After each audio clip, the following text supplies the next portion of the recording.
అభివృద్ధి కమ్మిలి అప్పారావు గారు కృషి వలన ఆ బ్రిడ్జ్ ఏర్పడింది. మరి ఎన్నో కార్యక్రమాలు కమ్మిలి అప్పారావు గారు కైకిలి నియోజకవర్గానికి ఎన్నో కార్యక్రమాలు చేశారు. అటువంటి మహనీయులను పుట్టినటువంటి ఈ గడ్డ మీద కైకిలి నియోజకవర్గంలో మేము పుట్టి మరి వారి యొక్క వార్తలు కమ్మిలి విఠలరావు గారి వారసత్వాన మేము కూడా ఈ తెలుగుదేశం పార్టీ తరఫున ఎన్నో పదవులు అలంకరించున్నాం.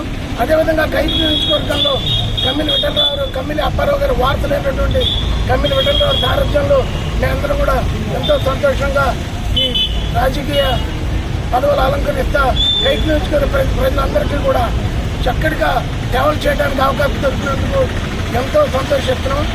ఒక్కసారి జోహార్ కమ్మిలి అప్పారావు గారు, జోహార్ కమ్మిలి అప్పారావు గారు, జోహార్ కమ్మిలి అప్పారావు గారు.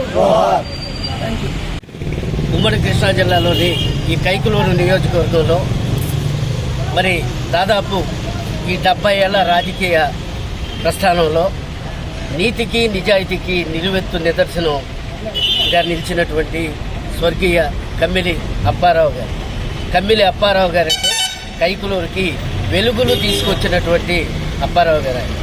ఆయన కైకులూరులో ఎన్నో అభివృద్ధి సంక్షేమ పథకాలను అమలు చేయటమే కాకుండా మరి కృష్ణా పశ్చిమ గోదావరి జిల్లాలను అనుసంధానం చేస్తూ ఏర్పడినటువంటి పెద్దట్లగాడి వారధి, అలాగే చెన్నట్లగాడి వారధి, అలాగే ఉప్పుటేరు బ్రిడ్జి నిర్మాణంలో కూడా ఆయన పాత్ర కీలకం.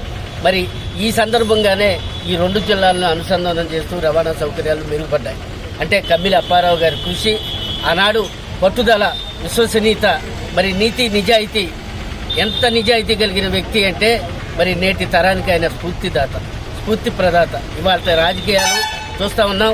ఈ రాజకీయాలకి ఆనాటి మరి కమ్మిలి అప్పారావు నాటి రాజకీయాలకు చాలా వ్యత్యాసం కనిపిస్తోంది.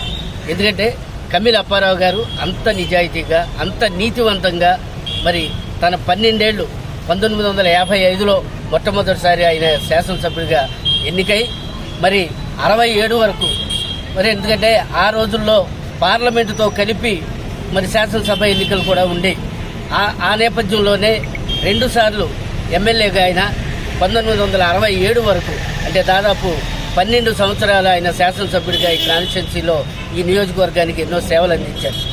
మరి అలాగే శాసన మండలి సభ్యునిగా కూడా ఆయన మంచి గుర్తింపు తెచ్చుకున్నారు ఈ కైకులూరు నియోజకవర్గం.